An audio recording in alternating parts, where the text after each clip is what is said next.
So last week I mentioned that if the first century Christians, if we were in Pergamum, let's say that we are the church in Pergamum, first century, we hear letters coming from Jesus through the Apostle John, it's going to be read to us. They would read the letter, start to finish, no chapter divisions, and the members would get that. They would understand it. What we've spent studying, they would get in one reading. Maybe not all of it, but they would well understand what was going on. That really is an advantage, studying it that way. It's a little bit harder the way we're doing it. We need to do it this way because we don't know apocalyptic language. But really the best way to do it is to go from the beginning to the end, reading it all the way through. And I hope you're getting to the point you can do that now with Revelation. You can read it from the beginning clear to the end and understand what you're reading. Wouldn't that be kind of a fun class, wouldn't it? Maybe at the very end we'll do that. Maybe we'll read the whole thing all the way through. I think that would be beneficial. Would you get bored if we did that? No? Okay. We might just do that. That was a great idea. I might just do that. Yeah. Okay. But we've been studying, we studied 1 through 11, chapters 1 through 11, and then we took our midterm test on that. So let's review a little bit. Starting in chapter 12, you may remember there was a woman, and she was pregnant, and she was up against a huge dragon, a dragon so large that when he swung his tail, he knocked a third of the stars out of the sky. And this dragon has 7 heads. And when she gives birth, that dragon is ready to devour her child. And so she's not in a good place. And that scene opens up in chapter 12, and then in chapter 13, there's 2 beasts. The first one is the sea beast, the beast that comes up out of the sea, and that beast has 7 heads and 10 horns. And then there's an earth beast, and the earth beast has control over the people and makes them worship the beast, and he has a number of his name, and his number is 3 sixes. 3 sixes, okay? 666. And we talked about what that means.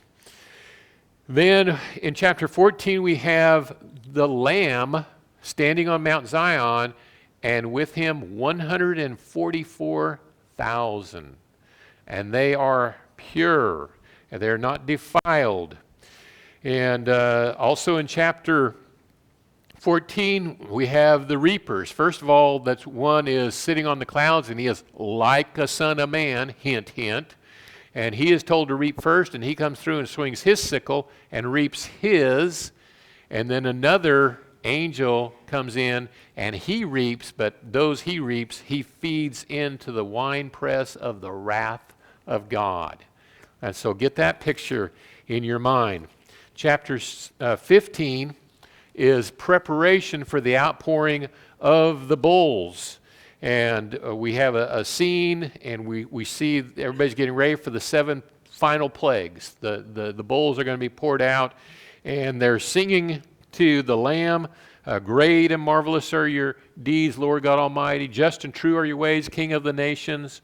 And they are singing to him, and the temple, the last scene we see there is the smoke fills the temple, and nobody's allowed into the temple until the 7 bowls are poured out, and God alone is in the temple.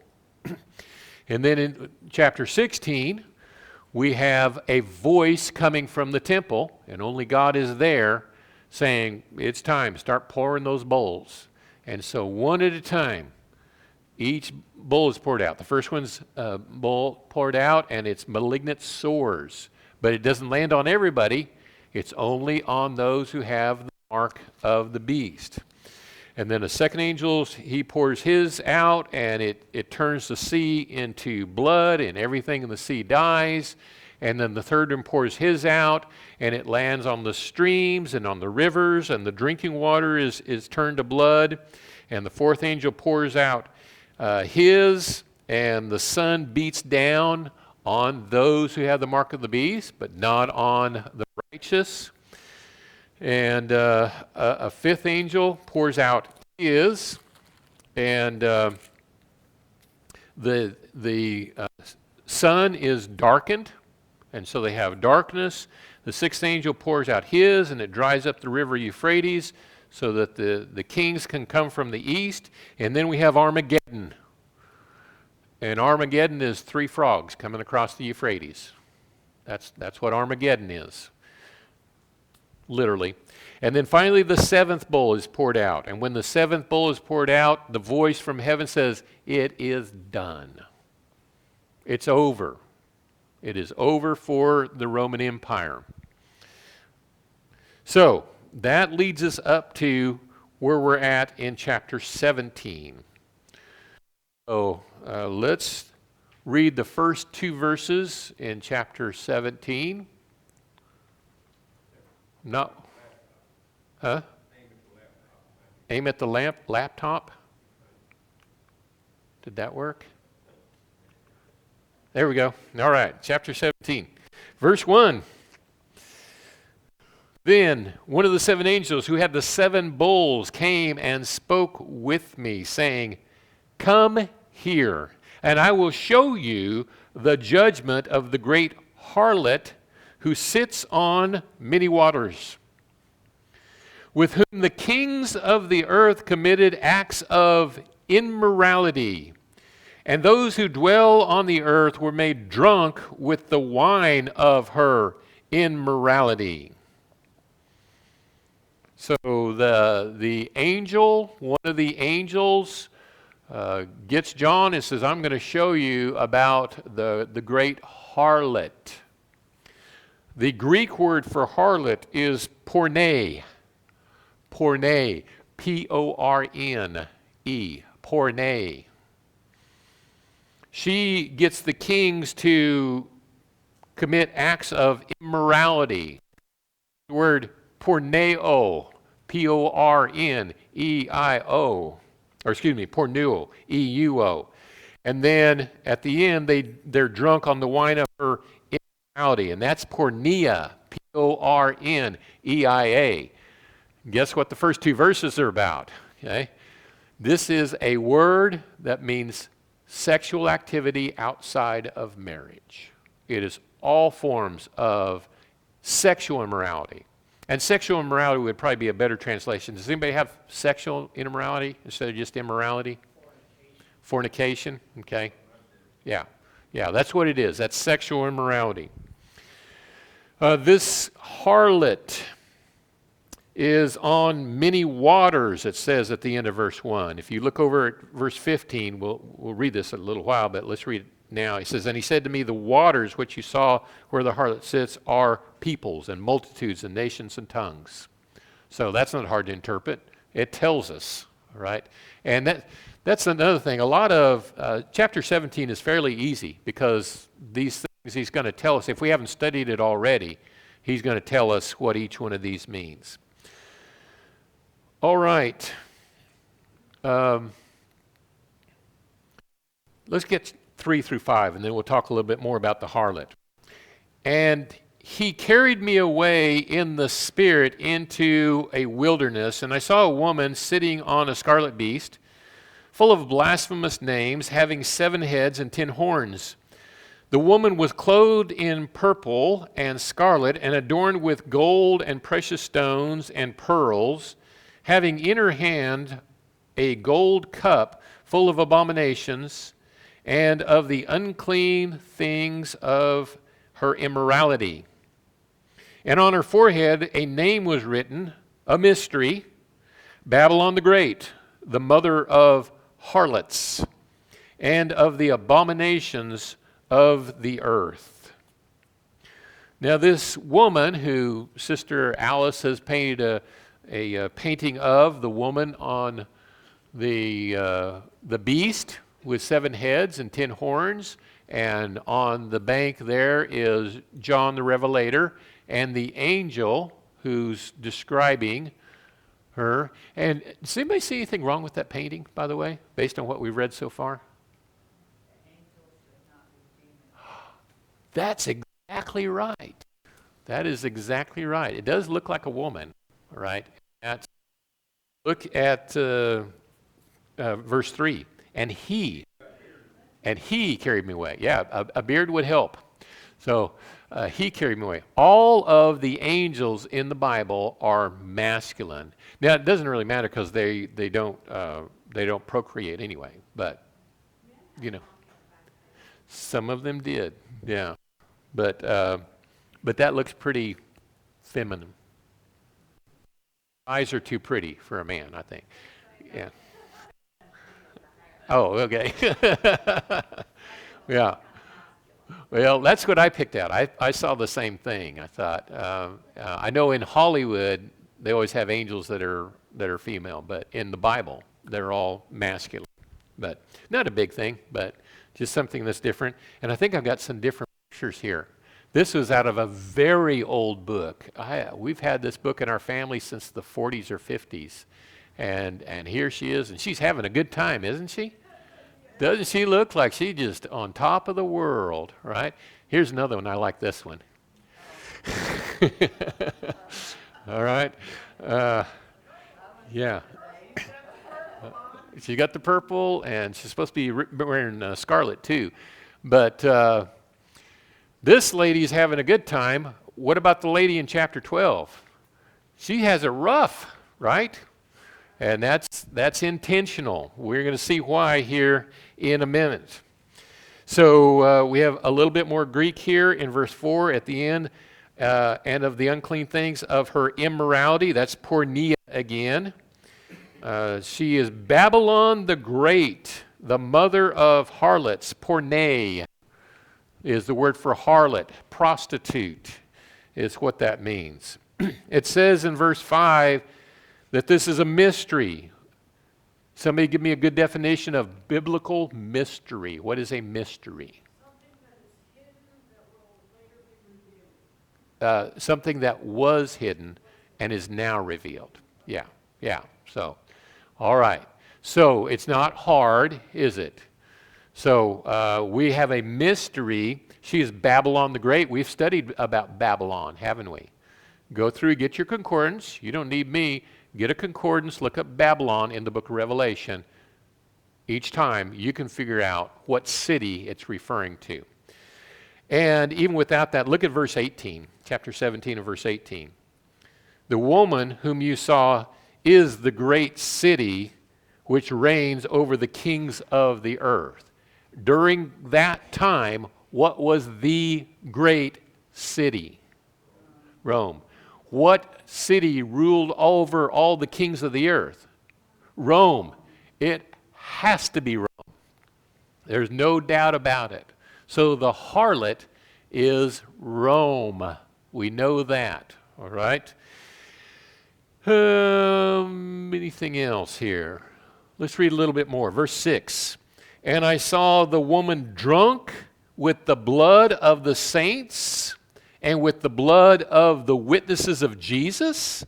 And when I saw her, I wondered greatly.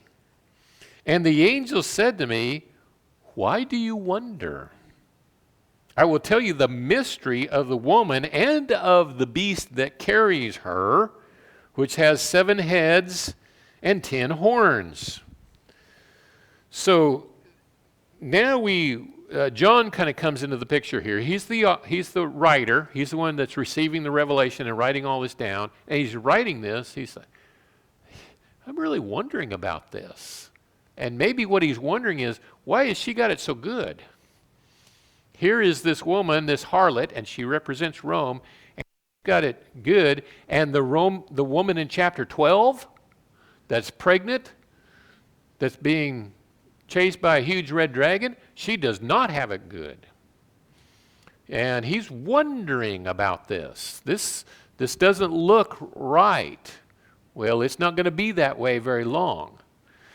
But here she is, and she has killed so many of the saints. She is drunk. She is drunk on the blood of the saints. She's had more than her fill. That's what drunk means. Had too much of killing Christians and the witnesses of Jesus Christ. So, John is really puzzled about this, but he's gonna find out here pretty soon what all this means. Let's catch just the next verse, verse 8. The beast that you saw was and is not, and is about to come up out of the abyss and go to destruction.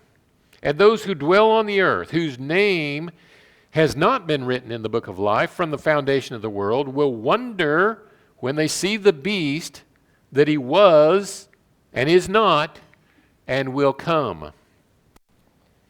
So just stopping there on verse 8 for a second. The woman, that's not a difficult mystery. We figured that out. That's Rome. But the beast, this is, we've encountered the beast. There were two beasts in chapter 13. This would be the first one, the sea beast. And this beast was and is not. So at the time this was written, he is not, whoever this one is. But he's about to come. This is the beast that had a fatal wound. And if you have a fatal wound, what happens to you? You die. That's why it's fatal. Well, if you remember right, we talked about how Nero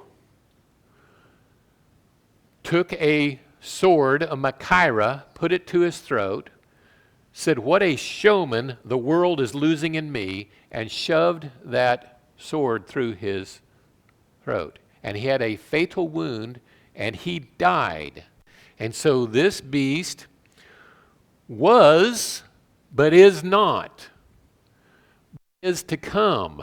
And we're going to find out the way that he comes back to life is through Domitian. Domitian, his nickname meant the bloody arm of Nero. He was just like Nero. And so that's how this comes about. Let's read the rest of this. Verse 9. Here's the mind which has wisdom. The 7 heads are 7 mountains on which the woman sits. And they are 7 kings. 5 have fallen, 1 is, and the other has not yet come. And when he comes, he must remain a little while.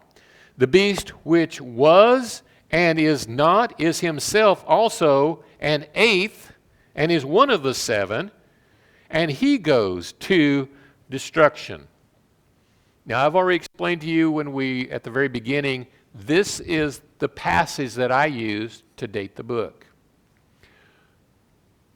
The 2 things that I have been criticized most in my teaching of Revelation is number 1, my early dating of the book of Revelation. I'm going to go through with you again why I believe in a very early date for the book of Revelation.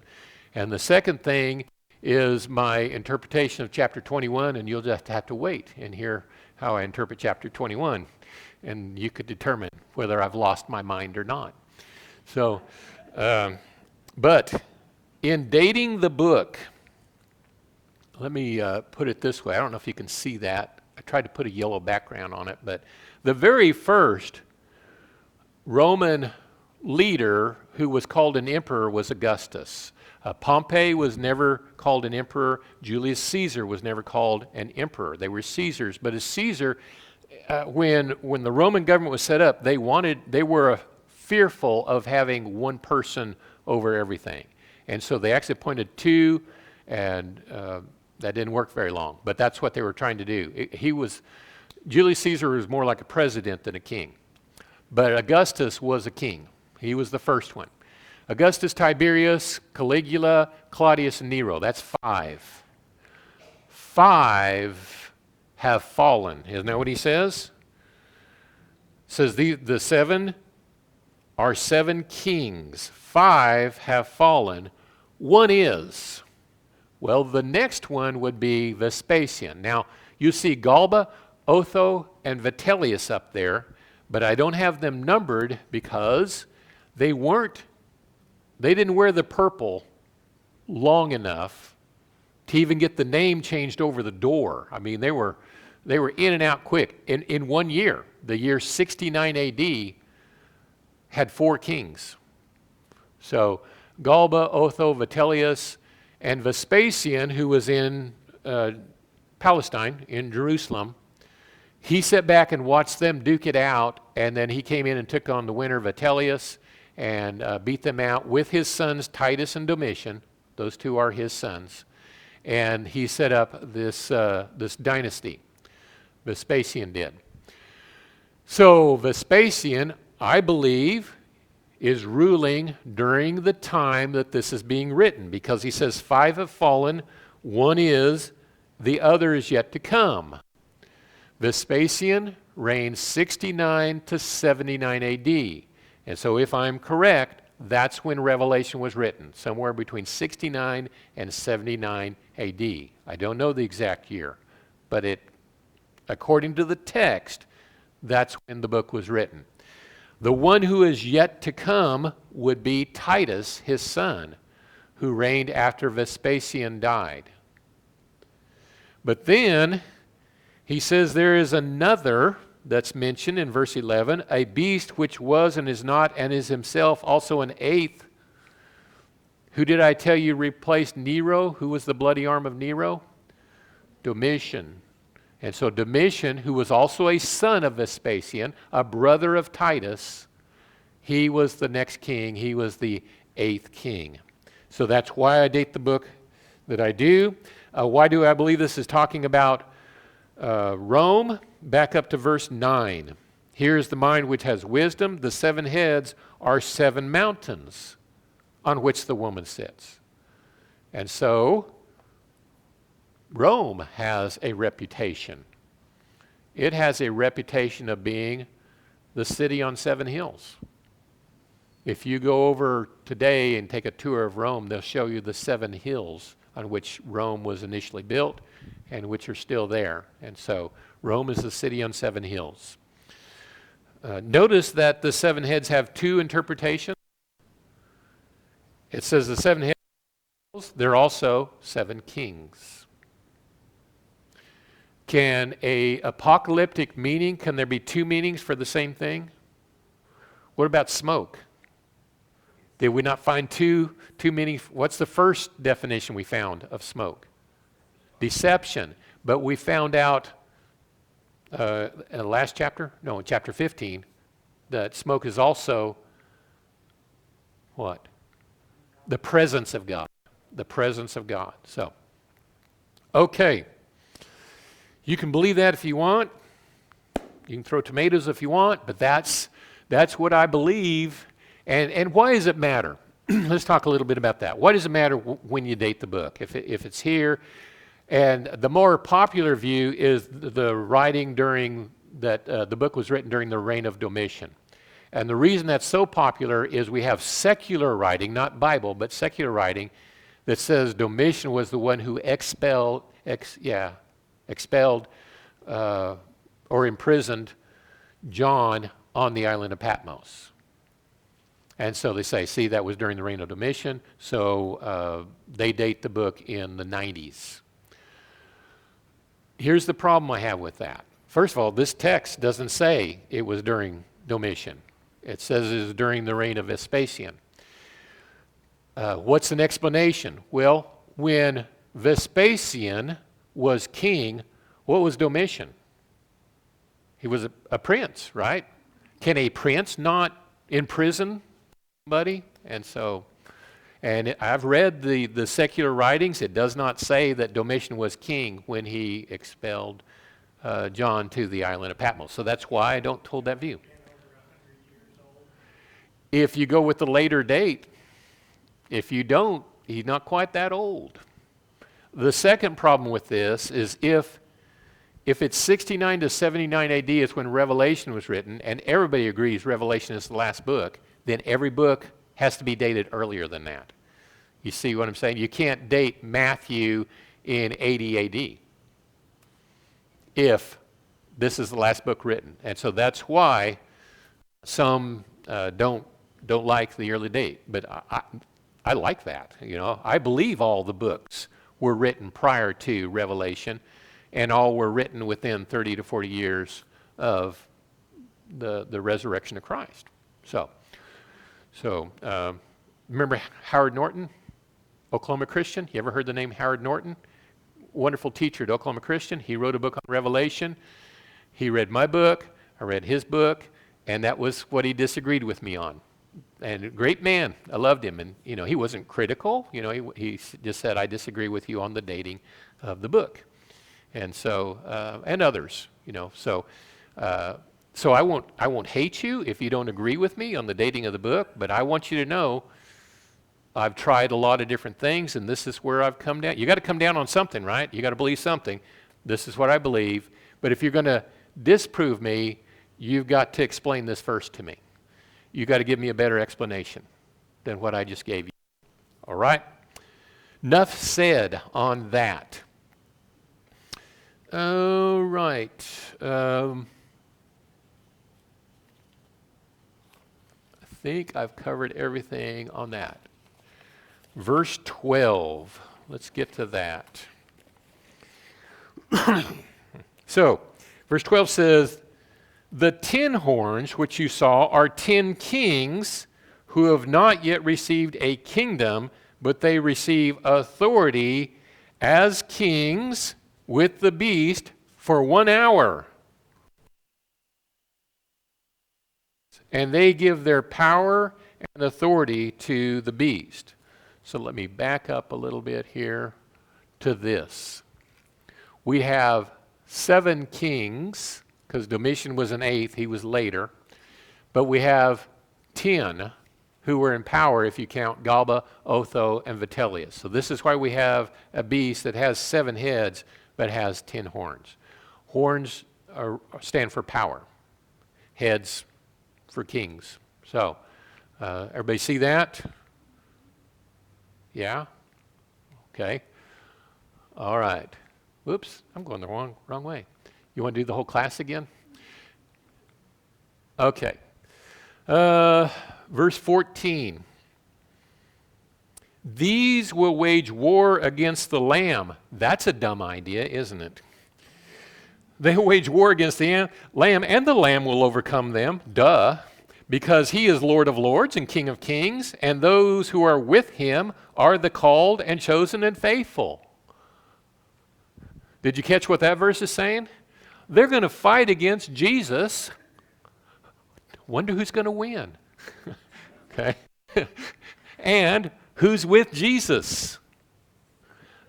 The called, the chosen, the faithful. Who's that? Us. Or back then that was the Christians, the first century Christians. So he's writing to them saying, they're going to fight against Jesus, but they're not going to win. You ought to know that, right? And there had to have been some cheering, as they're reading this to the first century Christians. Those Christians in Pergamum were like, yeah, all right, that's right. We're going to be victorious. He is all powerful, right? He is Lord of lords. They had some lords in Rome. Jesus is the Lord of lords. He is the King of kings. They had kings.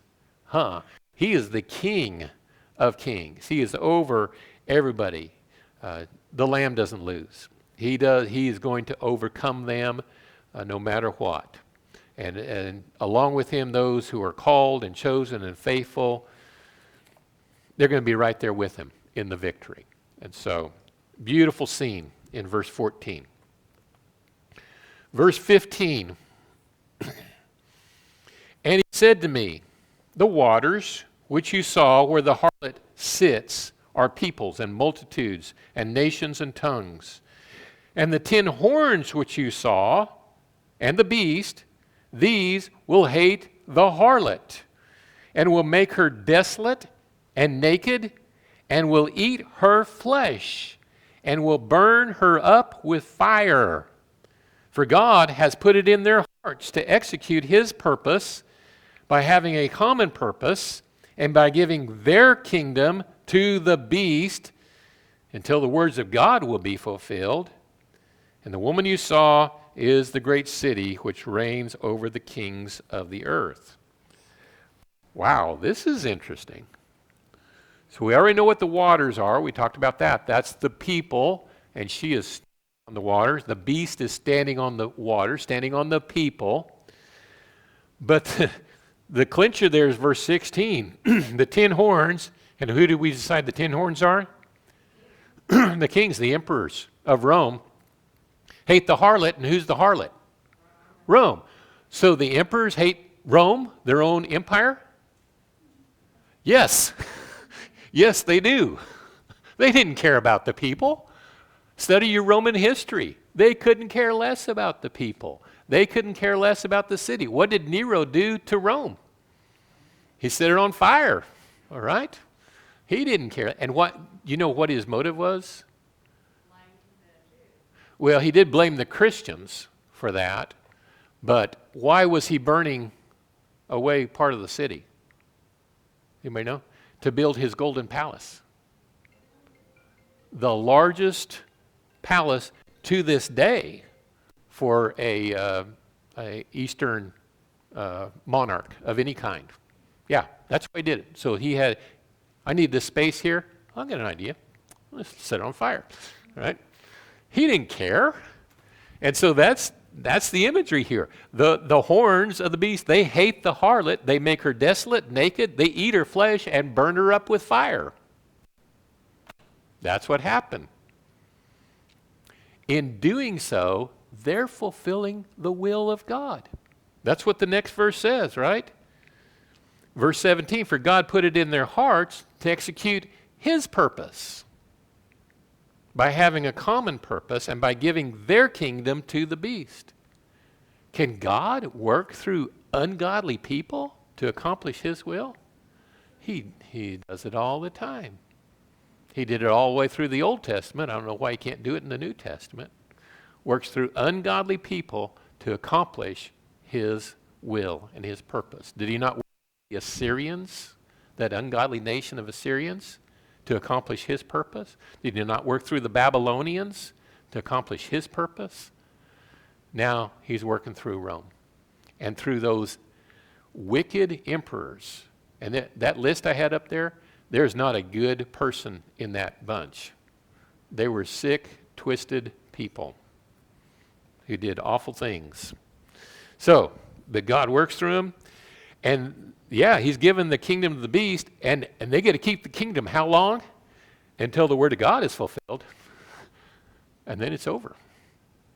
And we already know the bowls have been poured out, haven't they? And Rome is going down. They are going down, right? The blow has been thrown. They're knocked out. They haven't fallen to the canvas yet. It's going to take a while, but they are out. And that's the imagery here that the first century Christians are getting.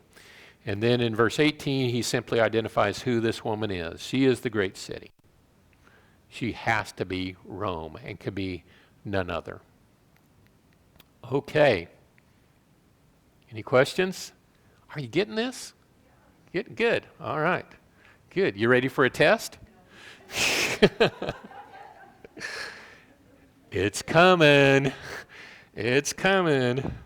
So, all right. So, next week we'll talk more about Babylon the Great. And we're not done with the woman, with the harlot. She will be in chapter 18, and we have some more to learn about her and her cocky attitude. I mean, when you're done learning, you just want to knock her right in the east. I mean, who was the one, Diane, you wanted? Was it Saul? You wanted him to get his punishment pretty soon. We were studying about in Bible study last night, and she's about had it up to here with Saul. So, well, you're not going to like the harlot any better. So she needs to be punished. Okay. If there's nothing else, let's have a word of prayer together before we adjourn. Dear Father, you've been with us during this class, and we're just so excited to see how you love your church so much. We see that, God. We see that in this book, this Revelation. Thank you so much for this book. We needed to know this, God. We need to know that just right here in Gore, you watch, you see what we're doing, you care about us, and there is nobody that's going to be able to stop us from doing your will. Even the ungodly, you can work through to accomplish your will. And so God, help us to move forward in this ministry with boldness, with the boldness that you are by our side. We're better than that. God, you're leading us. You're out front. And we will follow you wherever you want to lead us to. God, help us to follow you humbly, knowing that it's not us that's doing anything great. It's you working through us. Help us to understand and to know our place. Because if we get prideful, we know that you're not going to be able to do anything with us. But God, help us to also be confident that you do love us and that you do know what's best for our lives. We seek your will, God, with all of our hearts. We fear you as well, God, and we love you and know that you love us. And it's through Christ we pray. Amen. Hello, I'm Curtis Hartshorn. Glad that you just watched that message. That was filmed right here at the Lake Road Church of Christ. As you can see, we're at 2080 North Main. The address is also there on your screen. It's great watching online, but we would love it even more if you would come and visit with us. So maybe this next Sunday you could come join us. You also, if you want to, there's a way to donate. We have a QR code now that you can scan. It takes you to a way to donate online, or you can send a check or money to our address. We're not soliciting funds.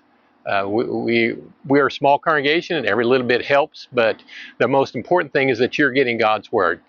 And so continue to watch, but if you can at all possible, come see us sometime. Love to have you. Again, I'm Curtis Hartshorn on behalf of the elders here and the Lake Road Church of Christ. God bless.